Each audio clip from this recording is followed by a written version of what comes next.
वो तो देखने लगी चारों तरफ कि रोज तो हमको कुबड़ी कुबड़ी करके लोग पुकारते हैं, आज सुंदरी कहने वाला कौन आ गया। और पास में आकर के कहा, आपने कुछ कहा क्या? हाँ सुंदरी, आप कौन हैं?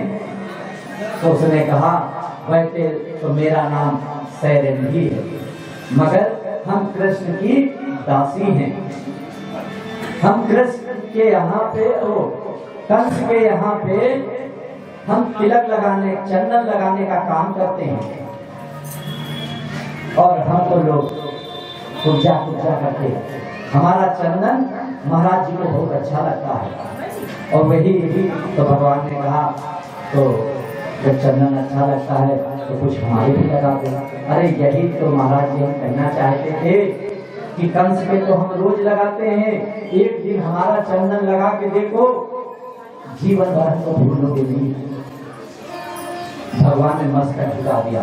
अब यहाँ देखो दो बातें पकड़ना है। भगवान ने मस्तक झुकाया, और ये ऊर्जा कौन है? ये ऊर्जा, इसका नाम है सैरंगी, और ये त्रेता की शूर्पणखा है। शूर्पणखा जब भगवान को नहीं पा पाई थी तो पुष्कर भाग गई थी, और पुष्कर में जा करके 10,000 वर्ष तक के भगवान की आराधना की थी। 10,000 तक के जब आराधना की थी तो भगवान प्रसन्न होकर के उसको वरदान दिया था कि ठीक है, द्वापर में तुमको भगवान अपनाएंगे, जब हम द्वापर में आएंगे तब तुमको अपनाएंगे। इसीलिए वो आज पूजा बन करके आई हो, भगवान का चरणन लगाया। झुकने का मतलब क्या था? झुकने का मतलब क्या था? भैया बाजा जाना बजाना। धूल तेरे चरणों की मैया, चंदन और अबीर बने, जिसके मस्तक पे तू लगती, उसकी तो तकदीर बने। धूल तेरे चरणों की मैया। हम गाना तो जैसे भगवान ने मस्तक झुकाया है और उसको सबको चंदन लगाया, और चंदन लगाते ही सारे लोग महक उठे, तो बार बार कहने लगे, कन्हैया आज तो मन कर रहा है इसको क्या दे, मगर कुछ पैसा कोई तो है नहीं, अगर तेरे पास है तो कुछ दो। भगवान ने कहा ठीक है कोई नहीं, आप देते हैं। भगवान ने कुबड़ी के अंगूठे पर अपना अंगूठा रखा, और जैसे अंगूठा रखा और उसकी टोली में भगवान ने अपना हाथ रखा, बलराम जी हंसने लगे, देख कन्हैया ये वृंदावन नहीं है, ये मथुरा है, जरा संभल करके। और ग्वाल बाल कहने लगे, कोई बात नहीं, आज जोड़ी बन गई, वो भी टेढ़ा ये भी टेढ़ी, आज तो जोड़ी बन गई दोनों की, ये भी 3 जगह से टेढ़ा, वो भी 3 जगह से टेढ़ी। भगवान ने हाथ से स्पर्श करके जो झटका दिया है वो तो सुंदरी बन गई, जैसे क्षमा छम नाचने लगी, गाने लगी। सांवरे को दिल में, सांवरे को दिल में, सांवरे सांवरे को दिल,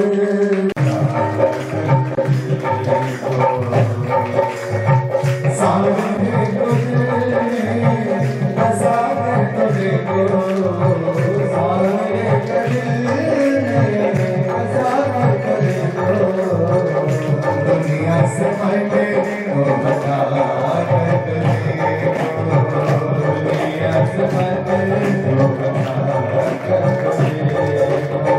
बड़ा ही दया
प्यारा सगर का अमृत बनाया, प्यारा सगर का अमृत बनाया, प्यारा सगर का अमृत बनाया, प्यारा सगर का अमृत बनाया।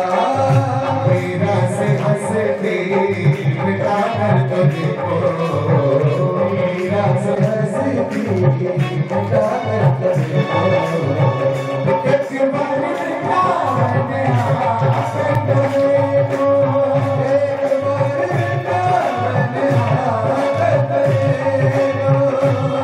बार वृंदावन आकर तुझको, एक बार वृंदावन आकर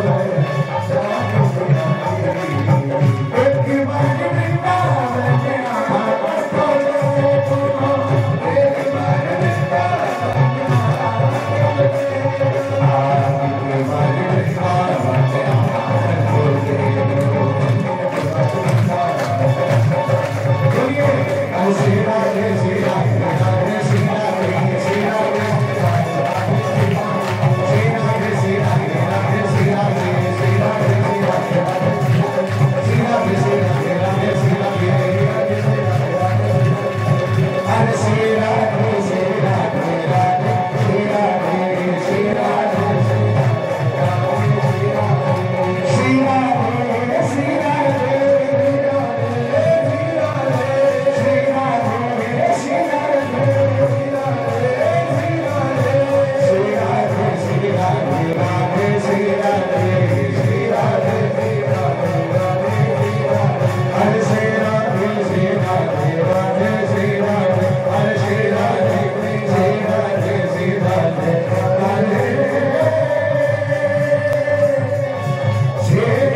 भगवान आज ऊर्जा के जय श्री भगवान को हटा करके आज सुंदरी का रूप दिया और उसने कहा प्रभु आप हमारे घर चलिए। कहा भगवान ने उसको भी वचन दिया कि ठीक है आएंगे जरूर मगर अभी नहीं। इतना कह करके भगवान आगे बढ़े, बार बार आगे बढ़े। तब तक क्या देखते हैं कंस के यहाँ पे जैसे पहुंचने ही वाले थे तो एक चौराहा पे बड़ा सुंदर ढंग से एक धनुष को सजा करके रखा गया था।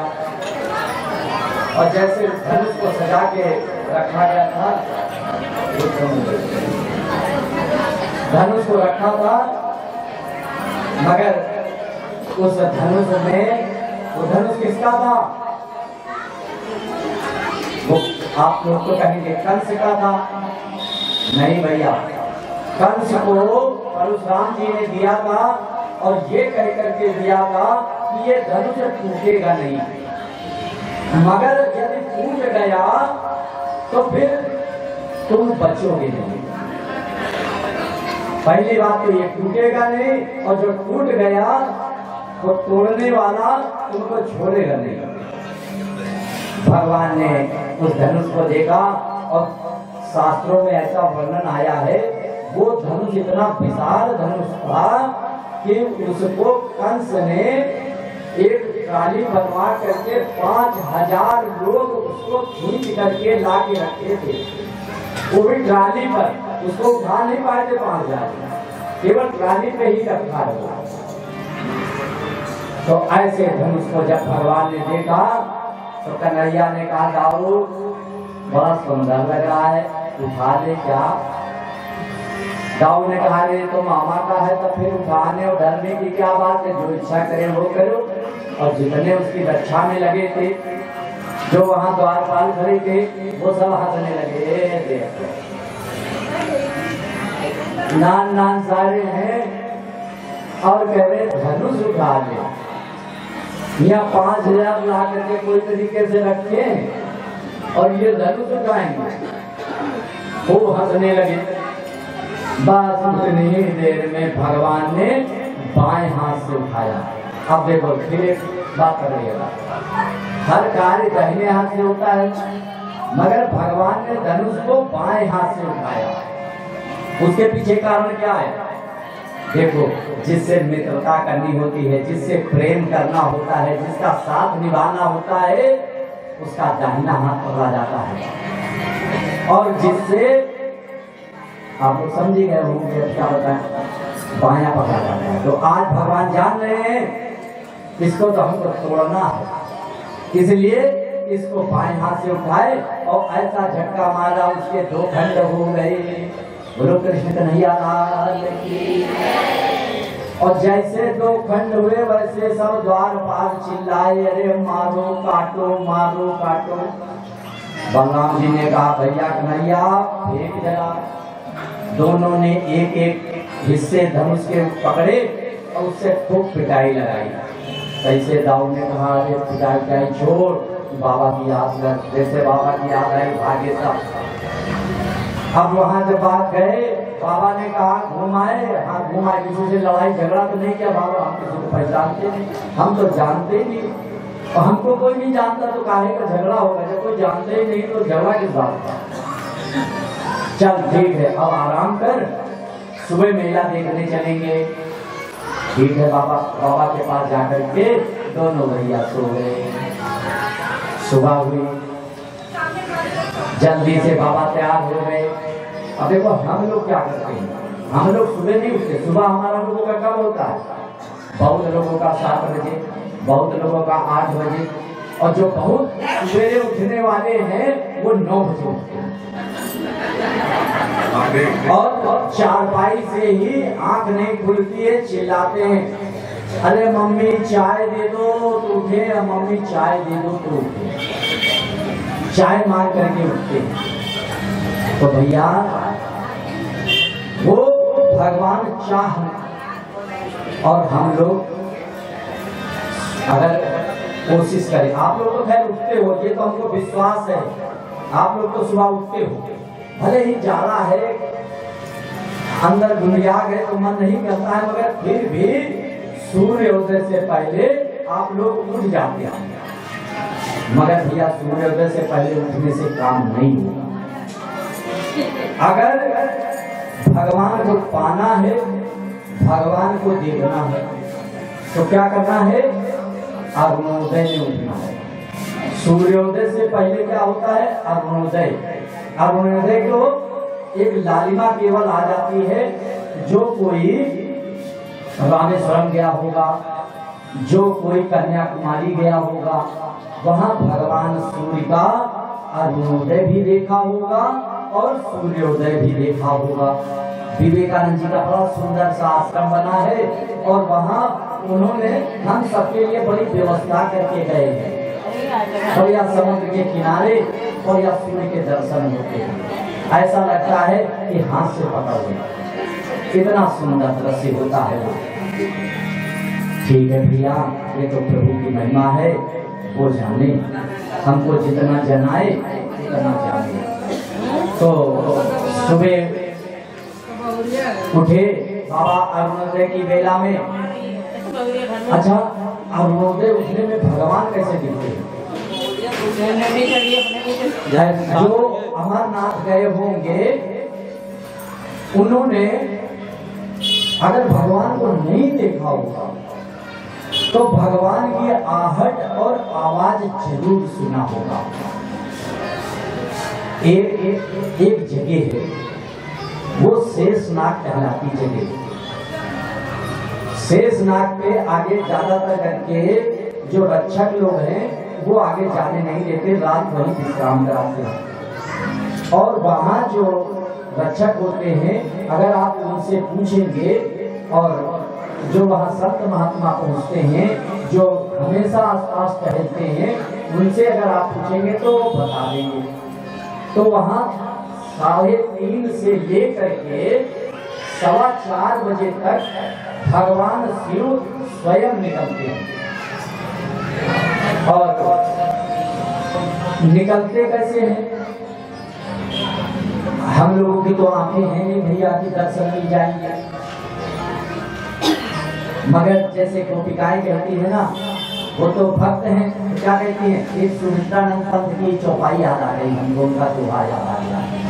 आज लघुपथ पर नयन है खोजते, आज लघुपथ पर नयन है खोजते, और मंद सी पद चाप सुनकर तुम्हें आया सोचते।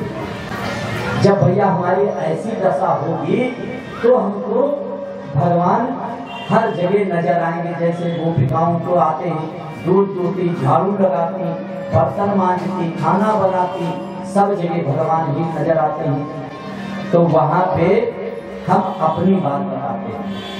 हम लोग भी वहाँ पे थे तो 4 बजे शिविर से बाहर आ गया। जो रुकने की जगह है, इतनी गड़गड़ाहट होने लगती है, ऐसा लगेगा कि बादल गरज रहा है। और जब बादल आएंगे तो भगवान जब शिव चलते हैं तो उसके आगे आतिशबाजी होती है। तो वही जो बादल होते हैं गरजते हैं और बिजली खूब चमकती है, उसी में कभी कभी भगवान का रूप देखने को मिल जाता है। और उस दृश्य को देख करके आप इतना मंत्रमुग्ध हो जाएंगे। वही हाल है जो गूंगा बर्फी रसगुल्ला खाता है, उससे पूछो स्वाद कैसा होता भैया, तो वो बता नहीं पाएगा। इशारे से केवल कितना भी कहता रहे मगर बोल नहीं पाएगा। वही हमारी लोगों की हालत हो जाती है। दृश्य कभी भगवान कृपा करके अपनी छवि दिखा देते हैं तो फिर इतना बताने लायक नहीं बचते। तो आज सुबह हुई है, बाबा ने दर्शन किया है, और दर्शन करके लोग कहते देखो एक चीज और याद आ गई। भगवान ने कहा ये भी बताओ, जिसके घर में बच्चे बीमार रहते हैं, छोटे बच्चे बीमार रहते हैं, नजर लग जाती है और उनके कोई ऐसा रोग है जो ठीक ही नहीं होता है, तो ये भागवत हमारे वचन नहीं, ये भागवत के वचन है। भागवत कहती है कि उस दिन माताओं को चाहिए, जिस दिन बच्चे का जन्मदिन, जिस दिन बच्चे का अवतरण हुआ था वो दिन, ये थूको वाला नहीं मंगाओ कि खूब थूक रहे भी कहे तुम खाओ। ऐसा भैया नहीं करना। पहले तो हम लोगों के यहाँ गुलगुला बनते थे, माँ बढ़िया गुलगुला बनाती थी, भगवान को भोग लगाती थी। अब तो ना जाने क्या क्या होता, केक क्या। हमने तो भी एक जगह देखा कि उनके पापा के मुंह पे ही बच्चे ने पूरा केक लगाया और फिर उसी को सब चाट रहे। कहाँ पहुंच गए हम, कहाँ से चले थे, कहाँ पहुंच गए, सब भूल गए, मान मर्यादा सब भूल गए। तो उस बच्चे को सुबह स्नान कराओ कब? 3:30 से 4 के बीच में। 3:30 से 4 के बीच में स्नान कराओ, अच्छे अच्छे कपड़े पहनाओ और भगवान के आगे जाकर के टीका लगाओ और टीका लगा करके छत पर जाओ, क्योंकि हम लोग छत पे नहीं जाते। अगर जाते हैं कपड़ा सुखाने के लिए तो आसमान की तरफ तो देखते ही नहीं। हम लोगों को कईयों को तो हो गया होगा, सालों हो गया होगा, आसमान नहीं देखा होगा। तो उस दिन एक दक्षिण दिशा की तरफ आप देखेंगे एक ध्रुव तारा नजर आएगा, वो अटल है।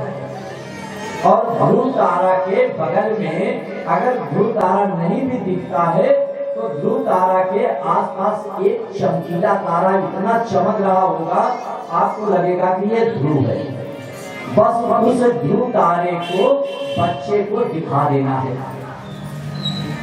कैसे भी बच्चे को उसको दिखा देना है, बच्चे की दृष्टि चली जाए। और भैया ये भागवत कह रही है और हम तो भागवत को ही पूजते हैं, तो हम तो यहाँ तक कह सकते हैं कि गांठ बांध लो कि अगर ना हो तो हमारा पता नोट कर लो। कल हम अपना पता भी दे देंगे, सबको एक कार्ड देंगे, उसमें हमारा पता लिखा होगा। अगर ना हो तो हमारे को फोन करके भी कहना कि नहीं महाराज जी आज झंड हो जाएगी। और जिसको नींद ना आती हो, जिसको रात में नींद ना आती हो, तो आज ही प्रयोग कर लेना, कल हमको बता देना महाराज जी हमको नहीं आई या आई। एक भागवत मंत्र है, वो हमारा हम कोई मंत्र थोड़े ऐसे नहीं तो बता रहे हैं कि कोई जादू टोना है, नहीं, ये शास्त्रों में अपने मंत्र हैं और हम अपने वेदों को पढ़ते नहीं है। अगर आप वेदों को पढ़ें तो उसमें सब लिखा है। तो नींद का क्या मंत्र है? वेद में लिखा हुआ है कि सिद्धे सिद्धे महायोगिनी, सिद्धे सिद्धे महायोगिनी महानिद्रे स्वाहा। बस इतना ही बोलना। और चारपाई पे जाने से पहले अपने को शुद्ध कर लेना है, हाथ पैरों को धुल लेना है और बिस्तर पे जाकर के सीधे लेट जाना है। और लेट करके इसको 10 से 12 बार आप जाप करेंगे, ऐसे आपको जमुआई आना शुरू हो जाएगा। जैसे जमुआई आएगी 2-4 बार आप जान ही नहीं पाओगे कि हम कब सो गए। सिद्धे सिद्धे महायोगिनी महानिद्रे स्वाहा, नींद का मंत्र है। तो ऐसे आप करके सोएं। और देखो भैया, अब बाबा कहे कि ठीक है, हम भी कहीं इधर उधर न जाना, मेला घूम करके सीधा जहाँ जंगल होगा वहीं पे आ जाना। इधर भगवान गए ग्वाल बालों को साथ में लेकर के। कैसे आज कंस ने क्या कर रखा है, एक हाथी को खूब मदिरा पिलाई, मदिरा पिला करके उसका क्या नाम था? कुबलिया पीड़। उस हाथी का नाम था कुबलिया पीड़। कुबलिया पीड़ को मदिरा पिला करके दरवाजे के पास में खड़ा कर दिया कि जैसे ही उसको इशारा करेंगे। बहुत सीखे हुए हाथी थे, राजाओं के हाथी हैं, सब पले होते हैं। और जैसे वो कहेगा महावत, वैसे ये आक्रमण कर देगा। हजारों रथियों के बराबर इसका बल है। और जैसे भगवान पहुंचे, वैसे कुबलिया पेड़ की तरफ देखे, अरे राम राम, ये तो समाज अनष्ट करने के चक्कर में है। भगवान ने कहा, ये देखो भैया, अरे मुष्टिका, अरे चारूढ़, ये कंस के सब दूत है। इस हाथी को हटा लो, हम अंदर जाए, हम भी दंगल देखना चाहते हैं।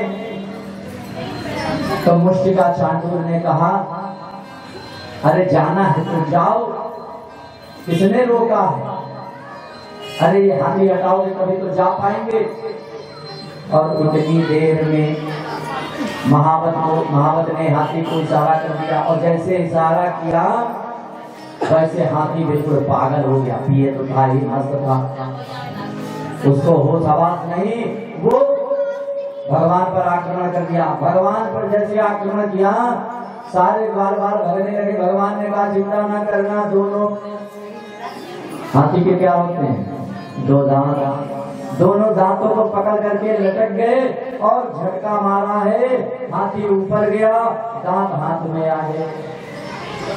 भगवान ने एक दाऊ भैया को दिया, कहा ये लो। अब जब तक हाथी नीचे गिरा, भगवान आगे से, दाऊ भैया पीछे से, दोनों ने इतना मारा, इतनी पिटाई की, हाथी का तो नमो नारायण। जितने भी लोग आए बीच में बीच बचाव करने, उनको भी मारा और अंदर पहुंच गए। और जैसे अंदर पहुंचे, अब कंस को तो चिंता थी। कंस ने आज पहला बढ़ा दिया था, पहलवानों की संख्या बढ़ा दी थी, क्योंकि परशुराम जी ने वचन दिया था जिस दिन धनुष टूट जाएगा और जो तोड़ेगा वो तुमको छोड़ेगा नहीं। इसलिए कंस चिंतित था और एक नहीं 4 तलवार लगाए था कि एक धोखा दे जाएगी तो दूसरी तो नहीं देगी। और भगवान जैसे पहुंचे, तैसे चाणूर ने कहा, मुष्टिका ने कहा, अरे हमसे कुश्ती लड़के दिखाओ। भगवान ने कहा तुमको शर्म है कि बेच खाई, हाथी जैसा शरीर लिए हो और हम बच्चे, तुमको शर्म नहीं आएगी लड़ते हुए? कहा कि अरे तुम लोग अब बच्चे हो, अरे उतने विशाल बलवान हाथी को मार दिया और अपने को बच्चा कहते हो? अरे हिम्मत हो तो आओ। और ये सारे बाल कहने लगे, एक कन्हैया ये चैलेंज दे रहा है और हमारे रहते हुए कोई चैलेंज तुमको दे? भिड़ो, हम सब साथ में हैं, इनको मार गिराएंगे। भगवान ने चारों से हाथ मिलाया, दंगल में कूदे। अब जब कूदे तो बाबा खड़े हो गए। ये क्या करने जा रहा, इतना हाथी जैसे शरीर से ये लड़ेगा?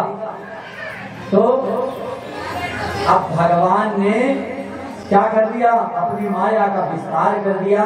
जो जैसा था उसको वैसा दिखने लगा।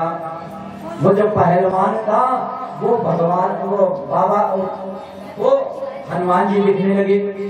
जो जैसे जिस भाव में था उसको वैसे दिखने लगे। कंस को अपना यमराज दिखने लगा। पहलवानों को सब अपने अपने हिसाब से, सबको मृत्यु, किसी को सन, किसी को कुछ दिखने लगा। इतने में कहा तुम क्यों खड़े? दाऊद जी से कहा, अरे तुम भी दो हाथ कर लो। यही दाऊद जी ने कहा, यही तो हम भी सोच रहे थे, कोई हमसे लड़ने वाला तो मिल जाए। तो उसी जगह खड़ा था मल्लाह साहब।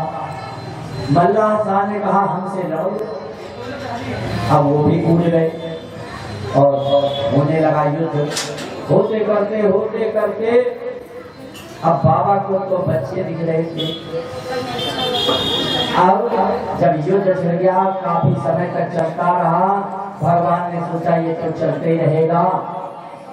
उतनी देर में क्या देखते हैं, मल्लाह साहब और चाणूर ने भगवान के सीने में एक मुद्दा मारा। और जैसे मुद्दे को मारा, भगवान ने कहा, अरे तुमको तो हमने मारा नहीं था, तुमने हमको मारा।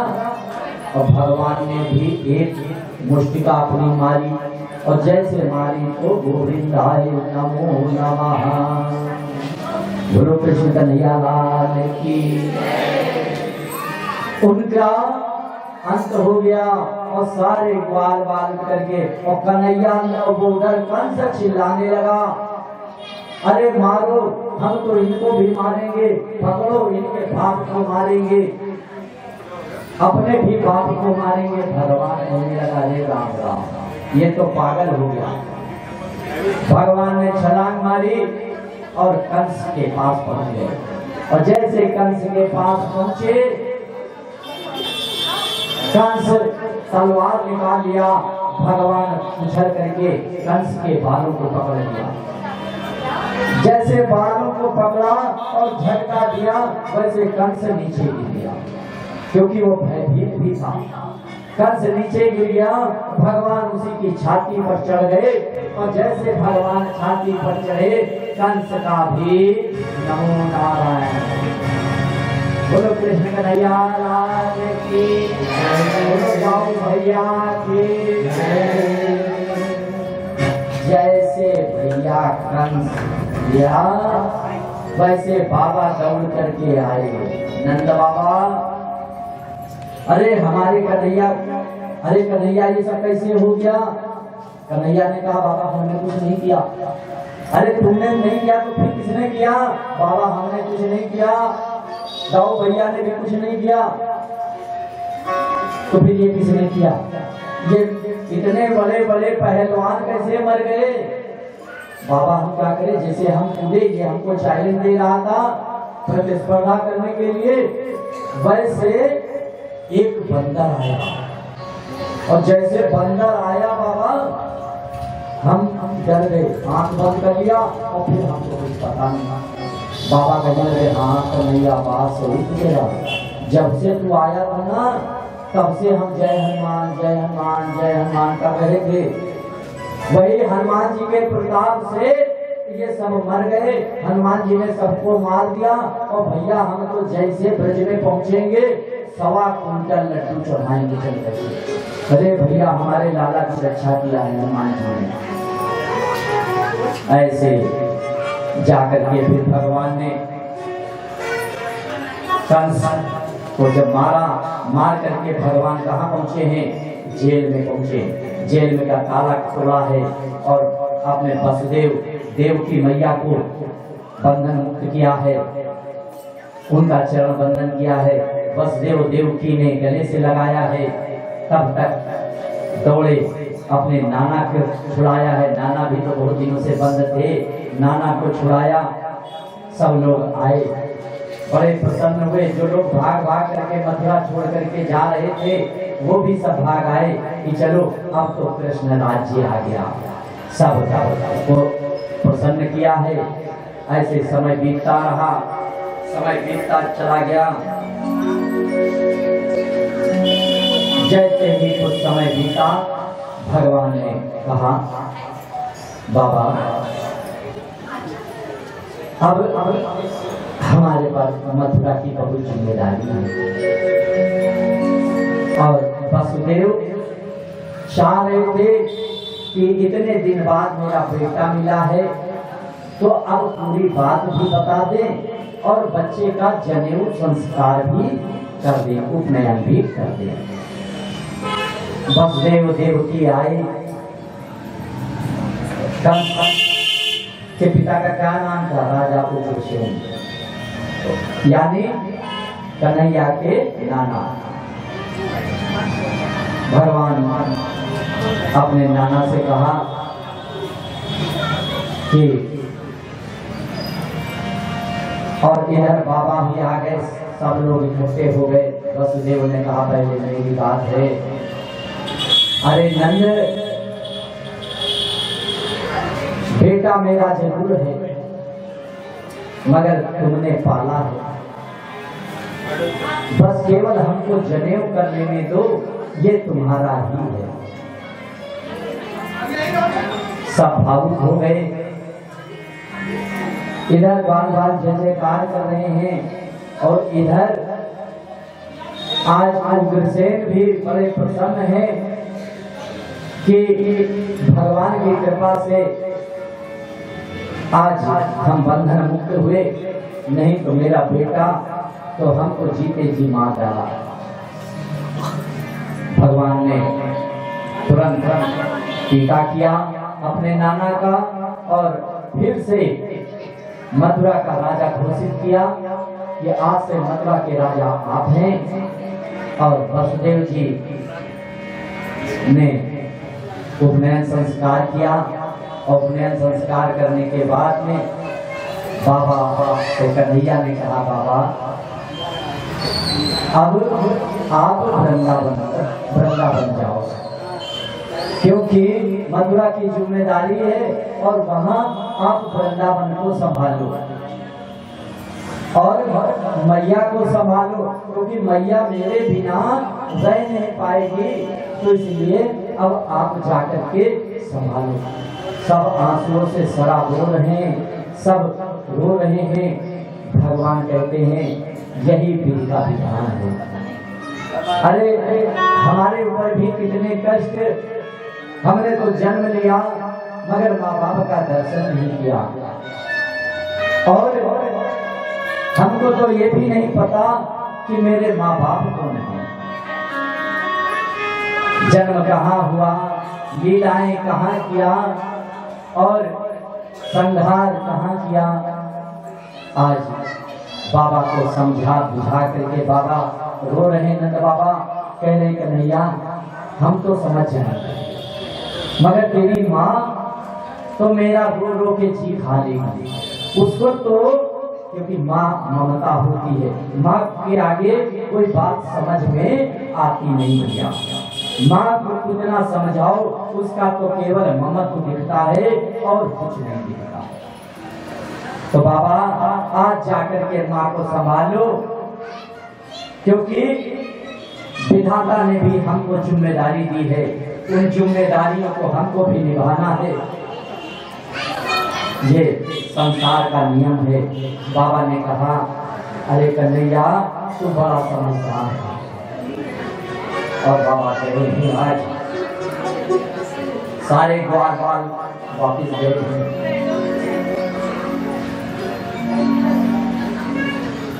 चलते चले गए। आज बाबा समझ गए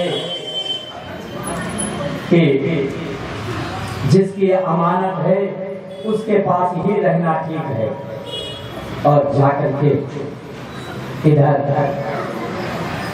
सब अपना राजपाट देखने लगे, संभालने लगे। समय बीतता चला गया। मथुरा का राज्य करीब उग्रसेन कर ही रहे थे, तब तक क्या हुआ, क्या देखते हैं कि जरासंध के आक्रमण शुरू हो गए। भैया यहाँ पे भागवत का 10वां स्कंद में अब 50वें अध्याय में से पूरा हो करके हम लोग 50वें अध्याय में चल रहे हैं। 50वें अध्याय में क्या होता है, हम लोग भी जब 50 की उम्र में आते हैं, यानी उत्तरार्ध समापन की ओर, विश्राम की ओर, तो 50वें अध्याय में मगर हम लोग ध्यान नहीं देते हैं। आज मथुरा पे जरासंध के आक्रमण शुरू हो गए। अच्छा मथुरा क्या है? मथुरा माने ये हमारा शरीर क्या है? मथुरा ही तो है। और इसमें जरासंध के जब आक्रमण होते हैं, जरा माने बुढ़ापा, जब बुढ़ापा आक्रमण करता है तो हमारे हाथ पैर ढीले होने लगते हैं। उस समय हम क्या करते हैं? उस समय हम लोग भी कहीं च्यवनप्राश खा लिए, कहीं सोना चांदी खा लिए, कोई भस्म खा लिए, तो ये खा खा करके बुढ़ापे से लड़ते हैं। मगर भैया आज भगवान भी बुढ़ापे से, जरासंध के आक्रमण से लड़ रहे थे राक्षस से, तब तक आ गया काल यवन। और जब काल यवन आ जाता है तो भगवान को, हम सबको क्या करना पड़ता है? ये शरीर छोड़ना पड़ता है। अरे बुढ़ापा आया तो इलाज करके ठीक हुए, मगर जब काल आ गया तो काल के आगे कौन टिकेगा? तब तो शरीर छोड़ना पड़ता है ना। तो आज भगवान भी मथुरा को छोड़ करके भागी, क्योंकि काल यवन आ गया। लोग क्या कहते हैं, अरे भगवान तो डर के भाग गए, वहां भी रह गए। मगर भैया नहीं, भगवान भागे नहीं। हम लोगों को क्या करना, हम लोगों को एक नसीहत दिया। क्या नसीहत दिया कि शरीर छोड़ने से पहले, अपना घर छोड़ने से पहले दूसरा घर बस जाए। जैसे मान लिया किराएदार के हम कमरा लिए हैं और मकान मालिक ने कहा कि भैया ये घर खाली करो, तो हम क्या करेंगे, उससे मोहल्लत मांगेंगे कि भाई ठीक है खाली कर देंगे, और उतनी ही दिनों में हम दूसरा कमरा ढूंढ लेंगे। और जब दूसरा कमरा ढूंढ करके बयाना पट्टा कर देंगे, उस कमरे की चाबी ले लेंगे, तब हम ये घर छोड़ देंगे। वही भगवान ने किया है। भगवान ने सोचा कि अब काल यवन आ गया है, तो अब तो बचना नहीं, इसलिए पहले से द्वारिका बसा ली। मथुरा खाली करने से पहले द्वारिका बसा ली। हम भी आप भी यही करें, ये संसार छोड़ने से पहले उस घर में अपनी जगह बना ले, भगवान के चरणों में मन लगा ले, कि जिससे जा करके हमको कोई उलाहना सुनने को न मिले। ऐसे भैया जीवन आज भागे हैं भगवान। और जब दोनों भैया भागे, तो जिस पर्वत पे भागे उस पर्वत पे चढ़ गए कि अब यहाँ से कोई नहीं देख पाएगा। मगर जरासंध ने भगवान पे 17 बार आक्रमण किया, 18वें बार भगवान भागे हैं। ऐसे हमारा लोगों का भी हाल है। तो अब भगवान पहाड़ पे चढ़ गए और यमुना जी में छलांग लगा दिया, तो किसी ने नहीं देखा। और इधर जरासंध काल यवन ने पूरे उसमें पहाड़ में आग लगा दी कि अब ये लोग इसी पहाड़ से भाग पाएंगे नहीं, जल भूल जाएंगे। और जैसे भगवान वहां से कूद करके भागे, काल यवन ने भी देख लिया। अरे काल किसको नहीं देख रहा, चाहे कहीं कहीं भागे। एक दिन हम बता रहे थे ना, कांच का घर बनाया फिर भी प्राण निकल गए। तो आज जब भगवान भागे तो काल यवन ने देख लिया और पीछा किया। और जब पीछा किया तो भगवान भागते जा रहे, काल यवन पीछा कर रहा। और भगवान जाकर के एक गुफा में छुप गए। उस गुफा में कौन था, उसमें एक मुचकुंद नाम का राक्षस रहता था। और मुचकुंद को वरदान था, उसने आक्रमण करके भगवान से वरदान मांगा था कि हम सोते रहें और सोते में हमको कोई जगाए नहीं, और जो कोई हमको जगा देगा और हमारी दृष्टि पड़ गई तो वो भस्म हो जाएगा। तो आज भगवान उसी गुफा में घुसे जिसमें मुचकुंद था।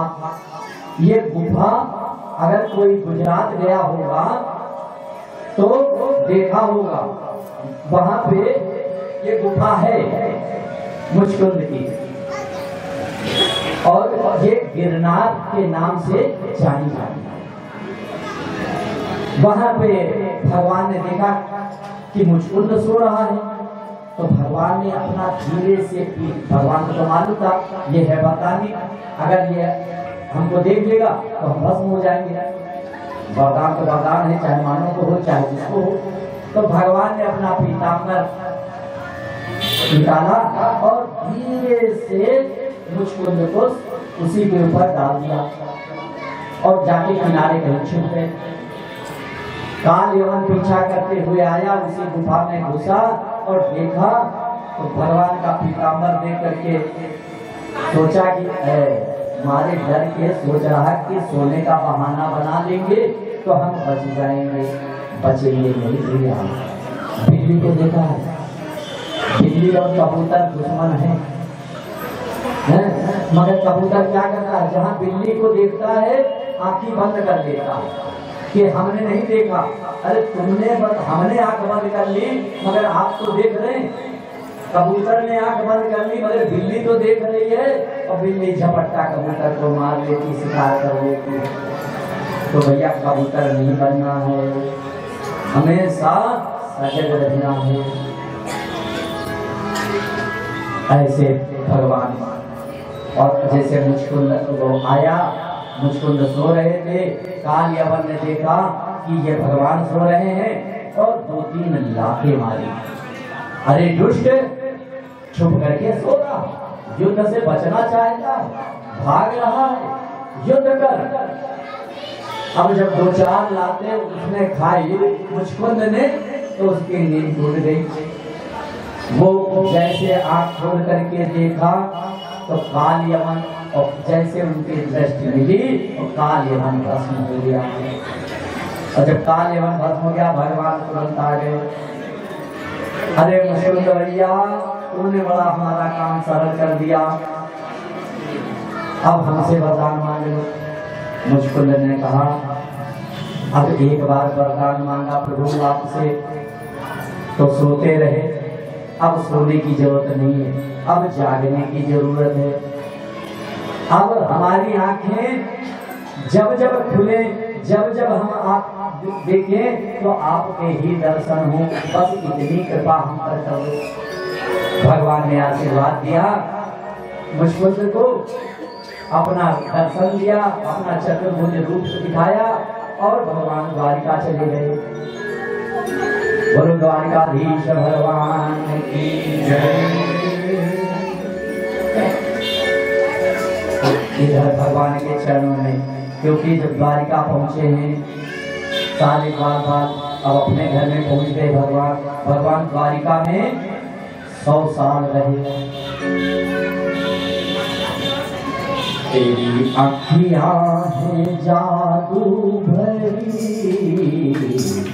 तेरी अखियां हैं जादू भरी, बिहारी में तो कब से करी।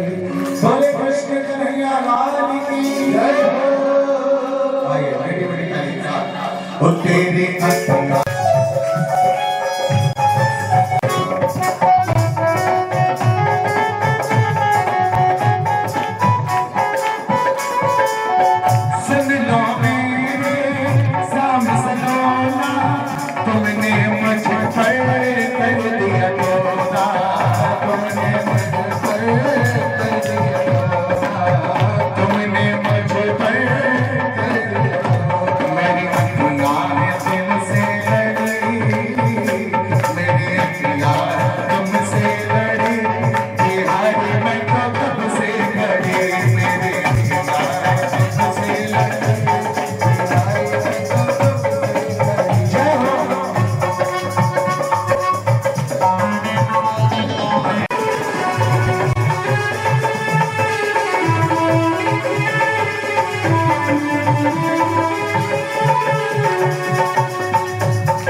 हमको क्या करना है?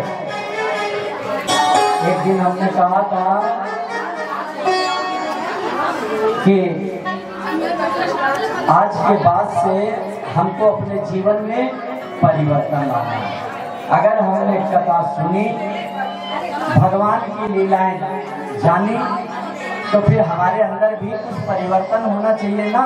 बाजार से निकला हूँ मगर खरीदार नहीं। जय जय। हमको कोई माया मोह नहीं करना है, सबको प्रेम करना है, कहीं फंसना नहीं है। तो हमारा भी ये बचा कुचा जीवन भगवान के चरणों में लग जाएगा और ये प्रसाद बन करके भगवान स्वीकार करेगा। यही भगवान से विनती है कि हे भगवान, अगर कथा सुनाते सुनते अगर हमारे जीवन में परिवर्तन नहीं आया तो भैया कथा सुनने का क्या मतलब? कथा तो बहुत बार सुनी मगर जीवन में अगर कुछ लाए नहीं तो क्या है? सब खाली जीवन, कुछ नहीं मिला। तो इसलिए प्रेम सबसे करना है, व्यवहार सबसे बढ़िया करना है, मगर किसी में फंसना नहीं है। अगर हम फंसेंगे नहीं तो हमारा जीवन भगवान में फंसा रहेगा, बस कल्याण हो जाएगा। आज भगवान द्वारिका में आए हैं। अच्छा, द्वारिका, द्वारिका माने क्या होता है? द्वारिका वो होती है, हमारे शरीर में जल है ना, लोग कहते हैं, साइंटिस्ट कहते हैं लोग कि 75% 80% शरीर में जल है, कहते हैं ना।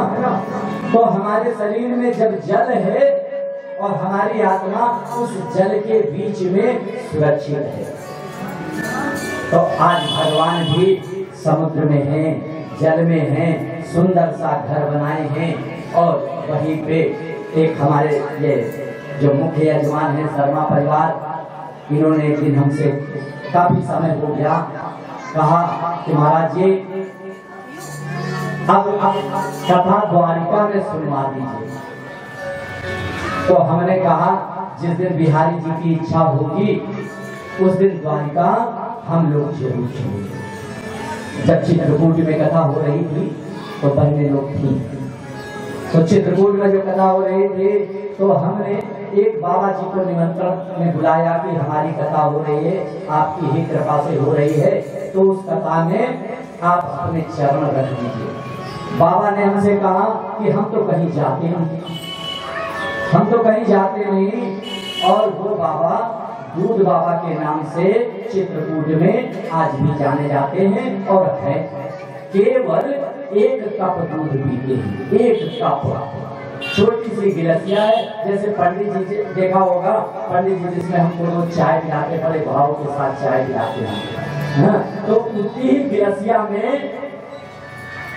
दूध पीते हैं और पूरा जीवन। और उनकी आवाज को सुनिए, वो हमारी विनती पर पहले तो तैयार नहीं थे, फिर आए और आकर के उन्होंने हमको भजन भी सुनाया। और इतनी आवाज तेज थी, इतनी माइक की जरूरत नहीं, उन्होंने माइक हटा दिया। कहा था माइक में हम नहीं बोलते हैं क्योंकि कन्हैया ने हमको ऐसे ही आवाज इतनी दे रखी है कि हमको माइक की जरूरत नहीं। तो कहने का केवल भाव इतना था कि अगर हम उनकी पास नहीं पहुंच सकते, नहीं बराबरी कर सकते हैं, अगर तो फिर हम भगवान का नाम भाव के साथ तो जप सकते हैं, अपने विचारों को तो हम बदल सकते हैं। हम संसार के विचारों को हटा करके करना क्या है, परमात्मा के विचारों में लग जाना है, बस। तो ऐसे ही आज भगवान द्वारिका में आए और जैसे द्वारिका में आए वैसे एक ब्राह्मण आया। और ब्राह्मण क्या था, भगवान ब्राह्मण से पूछे तो वो कहां से आया था, वो भीष्मक यानी वह विदर्भ देश के राजा थे। वो विदर्भ देश के राजा भीष्मक थे। भीष्मक की नगरी से आए थे ब्राह्मण के। तो भीष्मक राजा के 5 पुत्र थे और एक बेटी थी जिसका नाम रुक्मणी था। और बेटी रुक्मणी जन्म से भगवान के भजन में और भीष्मक जी के यहाँ जो भी आए संत महात्मा तो रुक्मणी जाके उसके पास बैठ जाती, हे महाराज जी कुछ भजन सुनाओ। भजन सुनाते और भाव करते।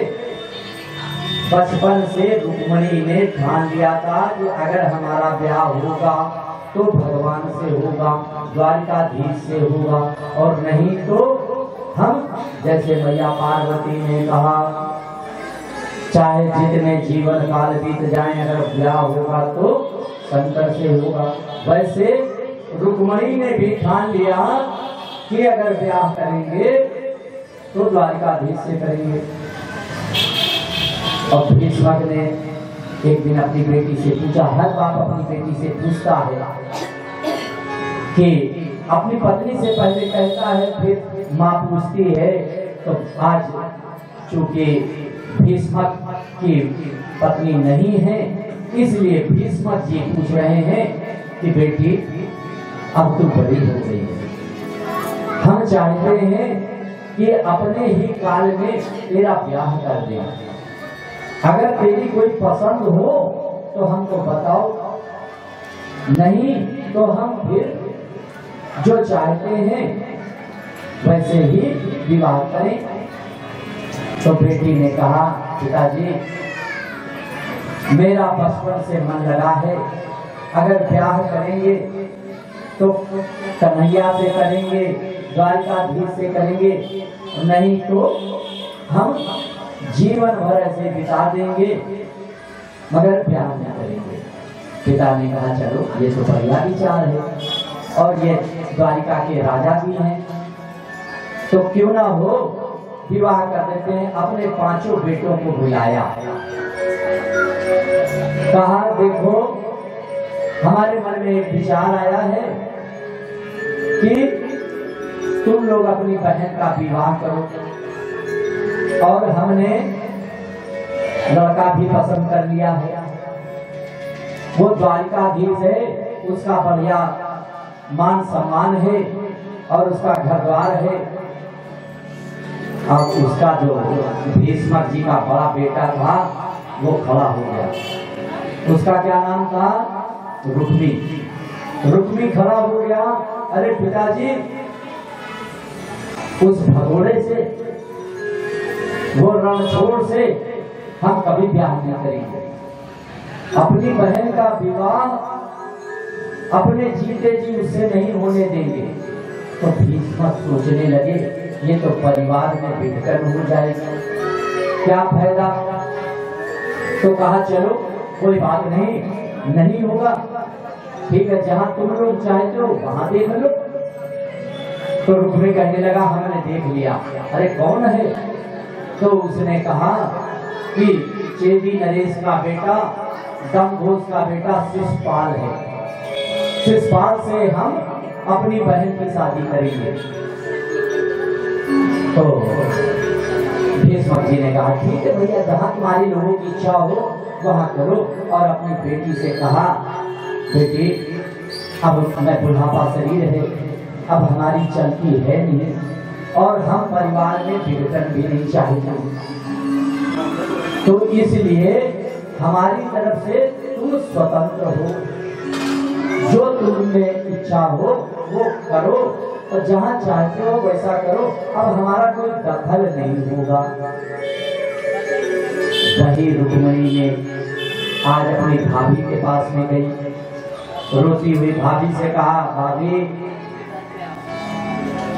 हम अपना ब्याह तय कर चुके हैं। भाभी ने कहा परसों बारात आनी है और तू अपना ब्याह तय कर चुकी है, पहले क्यों नहीं बताया? पहले ये बात ही नहीं आई और हमने तो बचपन से ही ये निश्चय कर रखा था। तो भाभी थोड़ी ठीक ठाक हैं उन्होंने कहा देख तेरा भैया तो बड़ा गुस्सैल है, वो मानेगा नहीं और जान जाएगा तो तुम्हारे पे भी डांट लगाएगा और हमको तो छोड़ेगा ही नहीं। इसलिए ऐसा करो, जिसको तुम चाहती हो उसको पत्र लिख करके भेजो, उसी के पास में जिसको चाहती हो। अब रुक्मिणी ने पत्र को लिखा और जैसे पत्र को लिख करके आज लिखती जा रही है पत्र को, और अब क्योंकि भजन नहीं इसमें कराएंगे समय को देखते हुए, मगर फिर भी आज कुछ समय ज्यादा लग जाएगा क्योंकि ब्याह है, और ब्याह में तो बारात कुछ लेट ही हो जाती है, देर कर देती है है ना। तो बस थोड़े ही देर की धैर्य रखना है और भगवान का ब्याह होगा बड़े सुंदर ढंग से, और हम सब लोग भगवान को पूजन करेंगे, उनके पैरों को रुक्मिणी मैया को दर्शन करेंगे और कन्यादान करेंगे।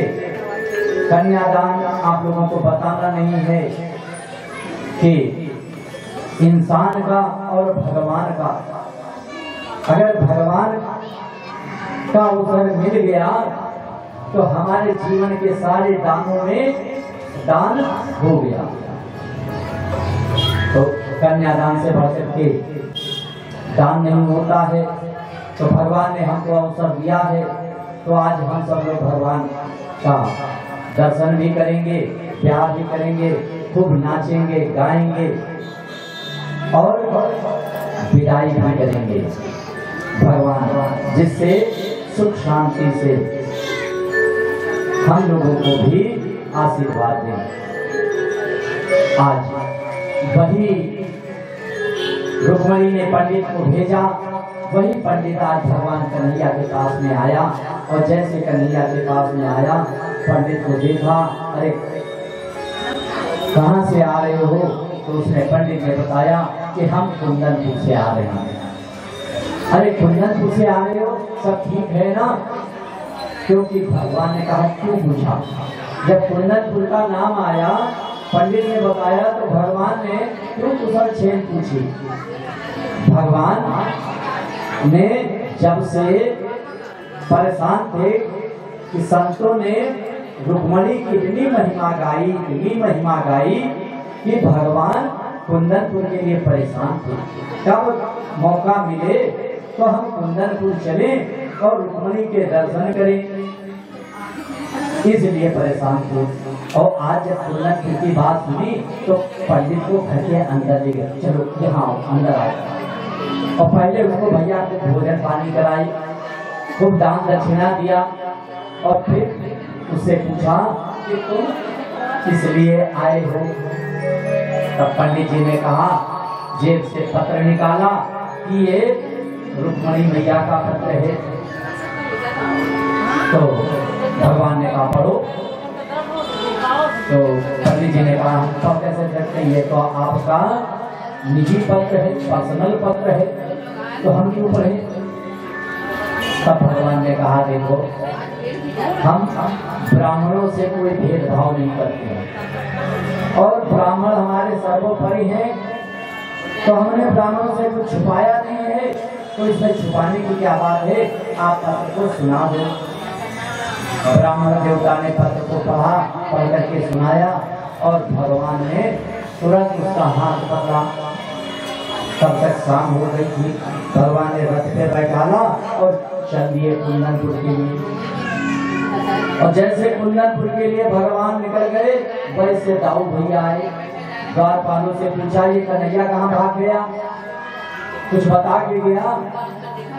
तो द्वारपाल ने कहा अरे महाराज जी क्या बताएं, कुंदनपुर से एक ब्राह्मण आए थे, हम ही ने भगवान से मिलवाया, भगवान उसको अंदर ले गए, फिर बाहर चले गए लेकर के, उसके बीच में हमको कुछ नहीं पता क्या बात हुई क्या नहीं हुई। दाऊ भैया कहने लगे हम सब समझ गए, कन्हैया की बात को हम जानते हैं क्या करना चाहता है। अरे कुंदनपुर में राजा भीष्म की बेटी रुक्मिणी का परसों विवाह है, और हो न हो कन्हैया को तो हम अच्छी तरह जानते हैं। वही गया है और ये धूम मचाएगा जाकर के और ब्याह करके लाएगा, हमको लग रहा है। अब वो भी कहे जल्दी सेना तैयार करो और चल दिए। तब तक भगवान कुंदनपुर पहुंच गए। सुबह हो गई, भगवान गांव के बाहर ही रुक गए और पंडित जी से कहा जाओ आप बताओ। पंडित जी गए, रुक्मिणी मैया ने देखा, कहा रे पंडित जी क्या समाचार लाए। पंडित जी अब घबरा गए। जब पंडित जी को अकेले देखा तो कहा अरे हम जिसके लिए आपने भेजा था हम संदेशा नहीं लाए, हम संदेश वहां के ही ले आए, हम उसी को लिवा लाए हैं।